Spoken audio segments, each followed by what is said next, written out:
പ്രദേശത്ത് നാട്ടുകാരുടെ നേതൃത്വത്തിൽ വലിയ പ്രതിഷേധവുമുണ്ട്. അതിൻ്റെയും ദൃശ്യങ്ങളാണ് ഇപ്പോൾ നമ്മൾ കോതമംഗലത്ത് നിന്ന് തത്സമയം കാണുന്നത്.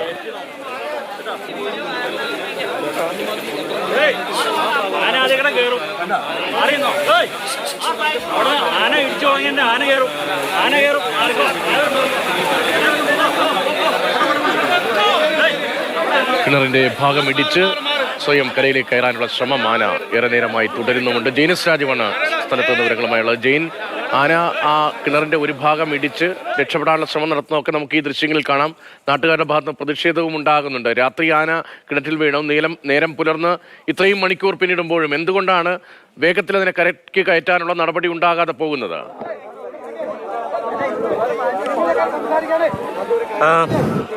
രതീഷ്, ഇക്കാര്യത്തിൽ ഒരു സമവായത്തിലേക്ക് എത്തിയിട്ടില്ല എന്നുള്ളതാണ് ഏറ്റവും വലിയ പ്രതിസന്ധി. ജനപ്രതിനിധികളും അതോടൊപ്പം തന്നെ നാട്ടുകാരും ഒരു നിലപാട് വനംവകുപ്പ് ഉദ്യോഗസ്ഥരുടെ മുന്നിൽ വെച്ചിട്ടുണ്ട്. അപ്പോൾ ആ നിലപാട് ഇതുവരെ പൂർണ്ണമായും അംഗീകരിക്കാൻ വനംവകുപ്പ് ഉദ്യോഗസ്ഥർ തയ്യാറായിട്ടില്ല. ഇതുമായി ബന്ധപ്പെട്ട നഷ്ടപരിഹാരം ഉൾപ്പെടെ നൽകാമെന്ന് വനംവകുപ്പ് ഉദ്യോഗസ്ഥർ പറയുന്നുണ്ട്. പക്ഷേ ഈ ഉദ്യോഗസ്ഥരെ നാട്ടുകാർക്ക് വിശ്വാസമില്ല എന്നുള്ളതാണ് ഇവിടുത്തെ ഒരു പ്രതിസന്ധി. രേഖാമൂലം ഉറപ്പ് നൽകണം എന്നതടക്കമുള്ള കാര്യം പറഞ്ഞിരുന്നു. ചേട്ടാ ഇപ്പൊ എന്താ വനംവകുപ്പ് ഉദ്യോഗസ്ഥർ പറയുന്നത്? എന്താ പറയണ്ടേ? എന്താ ഉദ്യോഗസ്ഥർ പറയുന്നത്? ഉദ്യോഗസ്ഥർ പറയുന്നത് വെറും തെറ്റിദ്ധാരണ, ജനങ്ങളെ പൊട്ടം കളിപ്പിക്കുക. വനംവകുപ്പ് ഒന്നും വിട്ട് പറയുന്നില്ല. രാത്രി 3 മണിക്ക് ആന ഞങ്ങൾ വന്നതാ. ഇവിടെ ഞങ്ങൾ വന്നിട്ട് ഇപ്പൊ ഇത്രയും സമയമായി. അവര് പറഞ്ഞ നഷ്ടപരിഹാരം ചുരുങ്ങിയത് ആ സൈഡ് മൊത്തം ഇടിഞ്ഞുപോയി. അന്ന് ഒരു 5 ലക്ഷം രൂപ ചെലവ് വരും. ആ പൈസ അവർ കൊടുക്കട്ടെ. ആനേനെ മയക്ക് വെടിച്ച് കൊണ്ടുപോകണം. ആന ശല്യക്കാരനാ, ആ ചുണ്ടി കൊമ്പനാ, ഭയങ്കര സ്ഥലമുള്ള ആന. അപ്പൊ ആന ഇവിടുന്ന് മയക്കോട് വെച്ച് ഇവിടുന്ന് മാറ്റിക്കളയണം. എടമല ഏറോ കുട്ടമ്പഴ എങ്ങോട്ടും പോകണ്ട, ഞങ്ങൾക്കൊരു പരാതിയില്ല. പിന്നെ അതുപോലെ സോളാർ ഫെൻസിങ് അതും മസ്റ്റാണ്. ഇവിടെ കിടക്കുന്ന എല്ലാം വെറും ഒന്നുമില്ല, ബാലറ്റ് വരെ ഇല്ല. ഞങ്ങൾക്ക് അതാണ് പറയാനുള്ളത്. ഇതൊക്കെ അംഗീകരിച്ചോ? ഒന്നും അംഗീകരിച്ചിട്ടില്ല. ഇത് വെറും പ്രകസനം മാത്രം. DF തട്ടും റേഞ്ചർ തട്ടും, ഒരു കാര്യം നടന്നിട്ടില്ല. വനത്തിൽ നിന്ന് 3 കിലോമീറ്റർ ഉണ്ട് ഇത്രയും ദൂരത്തെ. ഇത്രയും ജനമാസ മേലെയാണ് ആന വന്നിരിക്കുന്നത്. അപ്പൊ അതാണ് രതീഷ്, ആളുകൾ പറയുന്ന ഒരു നിലപാട് എന്ന് പറയുന്നത് വലിയ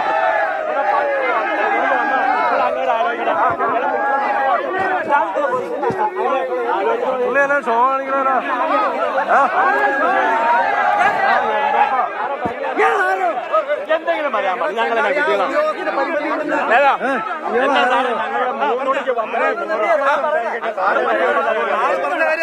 സാറിടയ്ക്ക് ഒരു ഷോ കാണിക്കില്ല.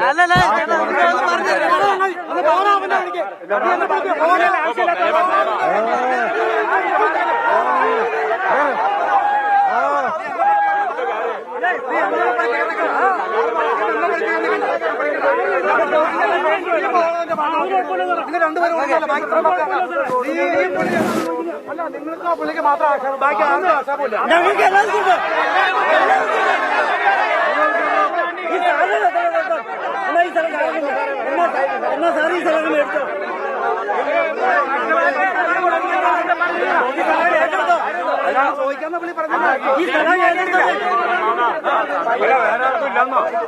രതീഷ്, ഈ ക്രമസമാധാനം പാലിക്കുക എന്നുള്ളത് വളരെ ബുദ്ധിമുട്ടുള്ള ഒരു കാര്യമാണ്. വളരെ പ്രകോപിതരായിട്ടാണ് ആളുകൾ ഉള്ളത്. കാരണം സ്ഥിരം ഈ പ്രദേശത്ത് ഇത്തരത്തിലുള്ള സമാനമായിട്ടുള്ള പ്രശ്നങ്ങളുണ്ട്. പ്രത്യേകിച്ച് ഈ മലയാറ്റൂർ റിസർവിന്റെ ഒരു വശം, അത് നേര്യമംഗലം മുതൽ കുട്ടമ്പുഴ ഉൾപ്പെടെ നമ്മൾ മലയാറ്റൂർ വരെയുള്ള ഭാഗത്ത് സമാനമായിട്ടുള്ള സംഭവങ്ങൾ ഉണ്ടായിട്ടുണ്ട്. പലപ്പോഴും വർഷത്തിലൊരു 2-3 തവണയെങ്കിലും ഇത്തരത്തിൽ കുട്ടിയാനയോ അല്ലെങ്കിൽ വലിയ പിടിയാനയോ ഒക്കെ കിണറ്റിൽ വീഴുകയും അതിനെ കിണറ്റിൽ നിന്ന് കൊണ്ടുപോകുന്നതാണ് ഇവിടുത്തെ ഒരു രീതി.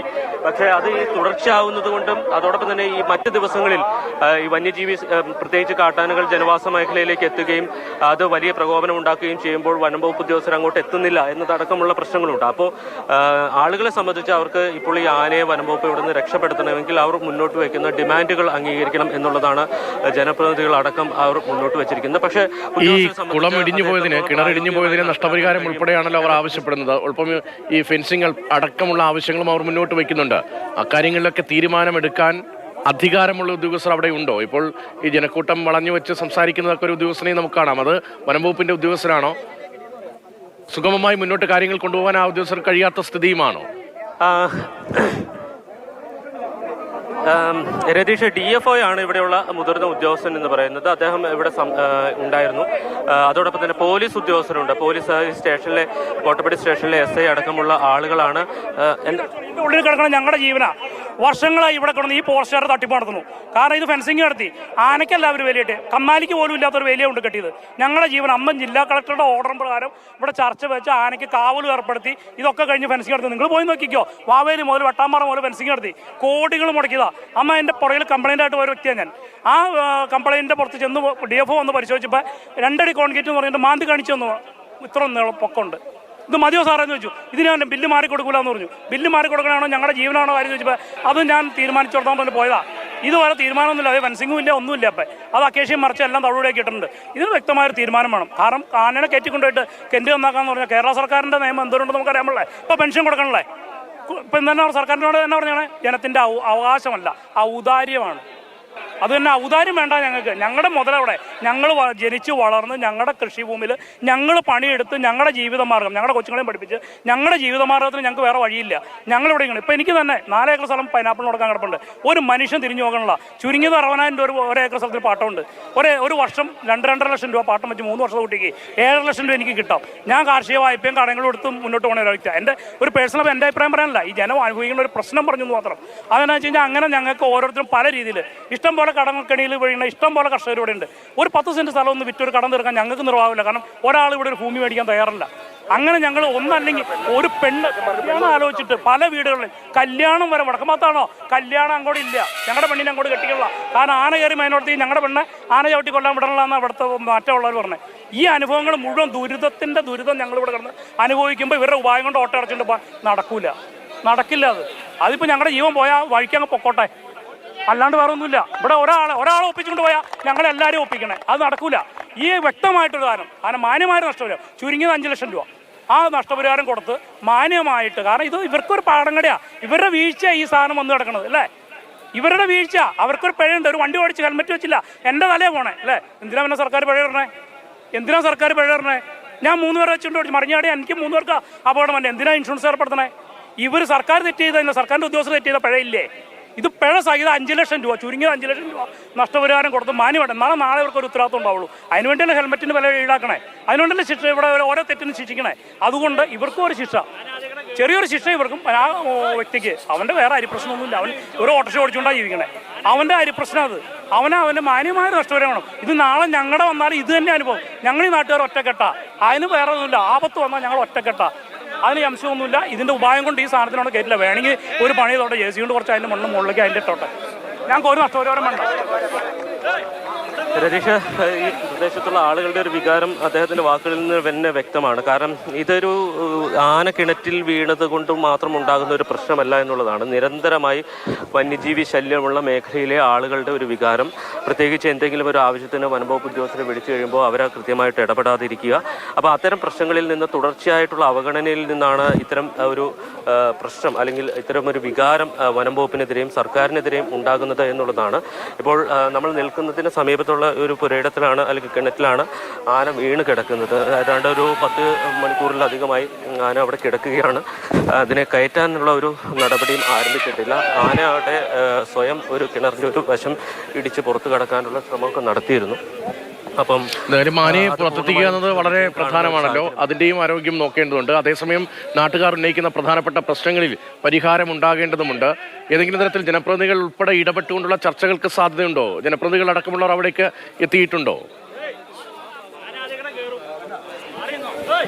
രതീഷ്, ഇപ്പോൾ പഞ്ചായത്ത് പ്രസിഡന്റ് അടക്കമുള്ള ജനപ്രതിനിധികൾ മാത്രമാണ് ഇവിടെ ഉള്ളത്. മറ്റുള്ളവർ ഇങ്ങോട്ട് എത്തിയിട്ടില്ല. ഇപ്പോൾ തിരഞ്ഞെടുപ്പിൻ്റെ തിരക്കിലാണ്. അതുകൊണ്ട് MLA അടക്കമുള്ളവർ തിരഞ്ഞെടുപ്പ് രംഗത്താണ് എന്നുള്ളത് കൊണ്ട് തന്നെ ഈ MLA അടക്കമുള്ള അല്ലെങ്കിൽ പഞ്ചായത്തിന് മുകളിലേക്കുള്ള ജനപ്രതിനിധികളാരും ഇങ്ങോട്ട് എത്തിയിട്ടില്ല എന്നുള്ളതാണ്. പക്ഷേ DFO ഉൾപ്പെടെയുള്ള ഉദ്യോഗസ്ഥരെ ചർച്ച ചെയ്യുന്നുണ്ട്. അവർ ഏതെങ്കിലും രീതിയിൽ ഈ പ്രശ്നം പരിഹരിക്കാൻ കഴിയുമോ, പ്രത്യേകിച്ച് നഷ്ടപരിഹാരം നൽകുക എന്നുള്ളതാണ്. അതായത് ഈ കിണറിൻ്റെ ഒരു വശം എന്തായാലും ഇടിക്കേണ്ടി വരും. മയക്കുവെടി വെച്ചാലും അല്ലെങ്കിലും ആനയെ കയറ്റി വെക്കണമെങ്കിൽ കിണറിൻ്റെ ഒരു വശം ഇടിക്കേണ്ടി വരും. അപ്പോൾ അതിന് വരുന്ന ഒരു നഷ്ടം നികത്തണം എന്നുള്ളതാണ്. അതിന് 5 ലക്ഷം രൂപയാണ് ഈ പ്രദേശത്തുള്ള അല്ലെങ്കിൽ നാട്ടുകാർ ആവശ്യപ്പെടുന്നത്. 5 ലക്ഷം രൂപ ഈ കിണർ പുനഃസൃഷ്ടിക്കുന്നതിന് വേണ്ടി നൽകണം എന്നുള്ളതാണ് ആവശ്യം. ഇപ്പോൾ നമുക്ക് കാണാം, ആനയുടെ ദൃശ്യങ്ങൾ കാണാം.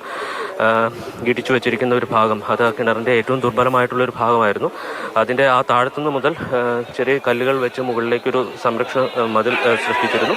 അപ്പം ആ ഭാഗത്ത് ആദ്യം ആന മുൻകാലുകൾ കയറ്റി വെച്ചപ്പോൾ ചെറുതായിട്ടൊരു വിടവ് വീണു. ആ വിടവാണ് പിന്നീട് കൈകൊണ്ടും കാലുകൊണ്ടും കൊമ്പുകൊണ്ടും തുമ്പിക്കൈ കൊണ്ടും ഒക്കെ മാന്തി ഒരു ആനയുടെ ഒരു പകുതി കയറി നിൽക്കാൻ പറ്റുന്ന അളവിലേക്ക് മാറ്റിയിരിക്കുന്നത്. അതുകൂടാതെ അവിടെ മാത്രമല്ല, അത് കഴിഞ്ഞിട്ട് പിന്നെ മുകളിലേക്ക് അതിന് മണ്ണ് ഇടിക്കാൻ കഴിഞ്ഞിട്ടില്ല. അപ്പോൾ പരമാവധി ശ്രമം ആന നടത്തുകയാണ്. എങ്ങനെയെങ്കിലും പുറത്തു കടക്കാനുള്ളൊരു ശ്രമമാണ് ആന നടത്തുന്നത്. രാവിലെ നമുക്കറിയാം പുലർച്ചെ ഒരു 2 മണിയോട് കൂടി ആന കിണറ്റിൽ വീണതാണ്.